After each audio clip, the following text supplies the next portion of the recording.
Now, to me, Subaru has always been a brand that designed their cars more in a functional fashion than maybe an aesthetic fashion. I have to say, the new Subaru Outback is definitely taking that to another level, specifically with the Wilderness package. I mean, looking at the front end of this, it looks like some industrial robot or something. I'm not sure what's going on here. So we're going to have a look at this design. I'm going to let you know exactly what I think of it, and we're going to compare it to the old one from a front, side, and rear, and also the interior, which is great. The interior is a fantastic update. However, there is one thing that's in the headline of this article that we're going to have a look at as well that I don't like. So let's just jump into it. Car Scoops here. I'm going to link it down below in the description. New Subaru Outback finally admits it's an SUV and not a wagon. So this means that Subaru kind of admitted that they're moving away from wagons. To me, the Outback has always been this rugged, off-road lifted wagon with a lot of plastic cladding on it. So maybe the original of those. Then we have the Audi Allroad, the Mercedes, what's it called, the All-Terrain, and then the XC Volvos came after that. But now this is more of an SUV, and I don't want to see that, even though I do like this styling that we have. I'm not sure Rosie likes it, though, because it looks maybe a little bit too boxy for Rosie. But, as they say here, underneath is an all-new design. Much of the 2026 Outback's drivetrain is the same as before. So it's grown in size while dialing back base engine output slightly. Very interesting here, you just lose 2 horsepower. I don't know why they just ditched 2 horsepower. It doesn't really make sense. The cabin features 2 twin digital displays, faster infotainment, and thankfully we do have physical HVAC buttons. Love to see that. I just love to see that in 2026 model years of any brand, any car, just to have the physical knobs slowly making the return back into the interiors, exactly like I want to have in my car interior. So Wilderness trim brings off-road dampers, upgraded angles, and a 9.5 inches of ground clearance. Not bad at all. The Subaru Outback defined the modern off-road ready wagon, was doing the rugged family hauler thing before most automakers caught on. Now, with the legacy gone, America's best-selling mid-size crossover is turning a page, leaning into its SUV side and leaving most of its wagon roots behind. Why, Subaru? Why would you do that? Keep the cool wagon design. Make it like a robotic-looking cool wagon. It doesn't have to look like a box, like an SUV, like every other off-road vehicle out there. So all-wheel drive continues to be standard. Every 2026 Outback features at least 8.7 inches of ground clearance. Not bad at all. And it gets the same 2 engine choices too. You have the naturally aspirated base engine. Now it makes 180 horsepower instead of 182, which it did in 2025. So you lose 2 horsepower. Very interesting decision there. You have the 2.4 liter turbo engine, delivers up to 260 horsepower, and that is the one you want to go for. I think 180 horsepower for a vehicle this size, it looks pretty large to me. Feels maybe a little underpowered. So I would personally want to go with the turbo, 260 horsepower. But both of them, of course, comes with the CVT gearbox. And I wish we could have at least a proper 8-speed or something, 7-speed. I don't care. Just a regular gearbox in at least the turbo version. But both of these come with the CVT and they send power to all 4 wheels. Now, from nose to tail, it's far more squared off than its predecessor. You can clearly see that here. This is not the Wilderness. This is just the regular Outback, which looks decent to me. I mean, it's not I wouldn't call it beautiful, but compared to the Wilderness, this looks like a much more normal looking SUV. So I'm not sure if that's a good or bad thing. I mean, the Wilderness looks just so crazy that I think it's cool because it looks so different from anything else you've ever seen. So the headlights are split into 2 spaces on the front, so meaning that you do have, I would call these bumper headlights right there. And then you have the wide U-shaped grille, which feels to me like some sort of flap that they just folded over from the top of the hood that just hangs down in the front end. I don't know why I get that feel for this. But that's what it looks like to me. So Subaru says it's gone with a boxy look in order to emphasize its height and durability. Now you have roof rails are built to handle 220-pound dynamic load, enough for bikes, gear, or even a rooftop tent. That is what you want specifically on your Outback, Wilderness model. Now in the interior here, I kind of like what's going on in the interior. I don't have a lot of negative stuff to say about this, except for I'm not sure if we do have a housing for the gauge cluster. Look at this. It's even a thick frame, chamfer going around the entire gauge cluster. So no, I don't have anything bad to say about this interior. You have a digital 12.3-inch digital gauge cluster, and then you have 12.1-inch infotainment screen right here, which has a very interesting integration for it. Sticks out almost vertically up top like this, almost like a square. Very interesting decision for that. And of course, you do have the HVAC controls being physical, which is so nice to see. Let's see if we can find a picture of that somewhere here. The seats look great as well. The steering wheel looks to be the same old steering wheel as we've seen from Subaru before, but let's get this up here. Here you can see the controls for the climate settings. Just a small little panel underneath all the digital stuff to have it housed like this. Just a beautiful, beautiful integration of that. And on top of that, you also have wireless Android Auto and Apple CarPlay as standard. Not bad at all. The cabin itself is larger too, thanks to a 2-inch taller roofline, and that is what makes this into a almost like an SUV more than a wagon. So with the Outback Wilderness, you have 9.5 inches of ground clearance, still a CVT though. That comes standard with the turbo engine, and you also have uniquely tuned dampers that react in real time to road conditions. And you have the all-wheel drive system, can also lock up the center differential faster than in the past to reduce wheel spin off-road. So pretty cool. Here you have the Wilderness interior looking pretty similar to what we have on the regular Outback. The graphics look a lot better than they used to do for Subaru. I do like the gold accents here. I mean, it's a cool design. It looks so different that, as I said, it just makes for a very cool, strange looking car. Check out these photos here. The gold accents in the lower section, these bars in the front end, and look at the taillight design here. Very industrial, robotic looking styling. I mean, talking about line flow is non-existent pretty much in the in the Outback in general, specifically in the Wilderness. So let's jump into Photoshop here.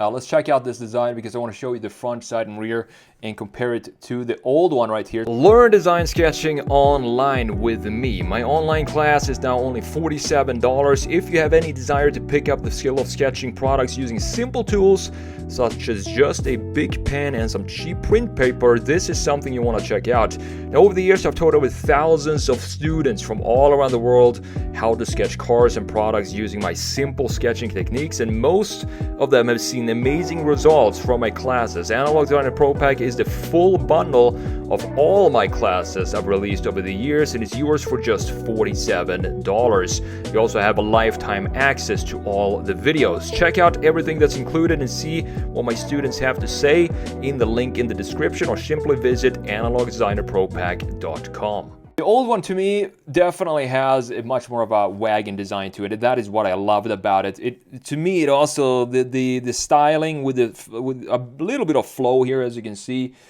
just looked more like a automotive design. Let's see if I can get my brush correct here. Why is it not working? I'm not entirely sure. There we go. So we have this, for example. We have this line right here.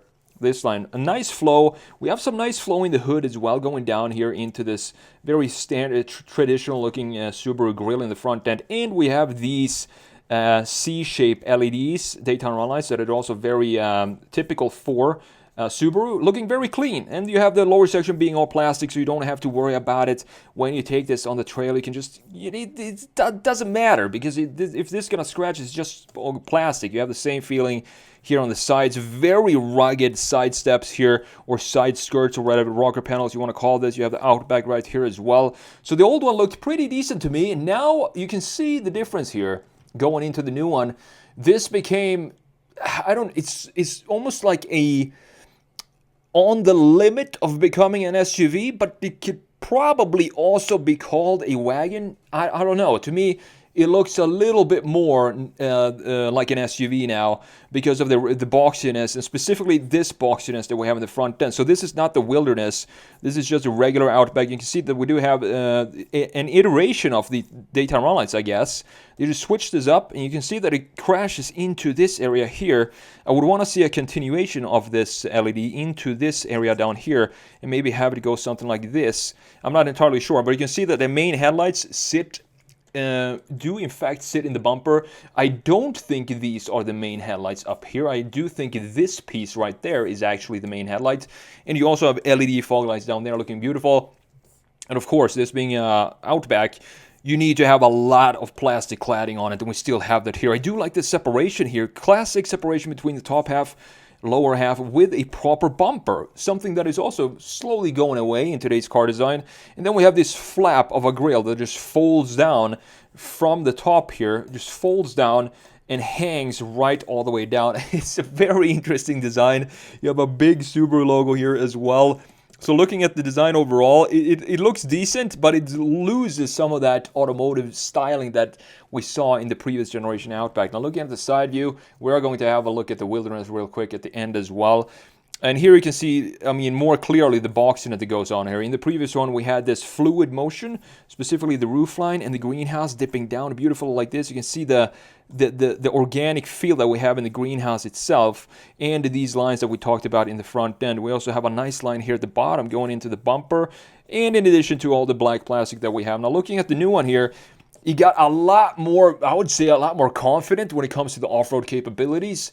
Just by looking at this design, look at these plastic. What is going on here? This reminds me of this new Kia truck that we saw that's not coming to the US. Had a similar design for the plastic pieces right here, and it doesn't have, you know, it's not rounded. It's very boxy going all around here, and the overall design is of course very, very boxy compared to the previous one. We have one box right here, and then you have one single box being the rest of the entire body all the way back to the rear end. Now looking at the graphics, we have a floating piece of graphic right here. You can see that it's not connected to the roof or the bottom. So this is just a green piece. This is just floating in the middle of the window there. Very interesting design. And overall, the plastic pieces down here and around the wheel arches has a very unique styling to them, as you can see. It looks like we have some air vents right there. And the front end has a very upright design now, and of course a lot more boxy than the rounded features that we had in the previous generation. Same goes for the rear end. Still had a rake design in the rear end of the previous one, but now it's just straight down and straight angled right down into the ground. The wheel design, I think the wheels look great. They have this, they're a lot bigger, of course, than they were in the previous generation. And the overall styling for them, I think they look decent, to be honest. I'm not sure if they will work well on trails like we had in the previous one, since they are a little bit bigger. But I'm not sure how many people are going to take your regular non-wilderness Outback on some, proper trails. Probably not a lot of people. But if you do, you kind of want to have a little bit more rubber on the tires. Now looking at the rear end, massive changes here. And I actually think I prefer the new one in this case, looking at the 3/4 rear view. The old one looked pretty bland. There's really nothing going on in the styling. It looks like any old Korean or Japanese styling for a tail end of a wagon. But even though we do have more of an SUV vibe for the new one right here, I do think it looks... It's not a beautiful looking design, but it just has this confidence to it that was lacking in the previous Outback, in my opinion. It has a light bar now as well, which I guess Subaru has jumped on the trend a little bit late here, maybe 5 years late after everybody else. But they decided that they wanted to have a light bar in here. You can see all the plastic pieces here. We have a floating roof by this separation of the black plastic right here. Separating the body from the roofline up top, and we have Subaru spelled out in the plastic in the back. And look at how beefy and sturdy and how rugged these plastic pieces are.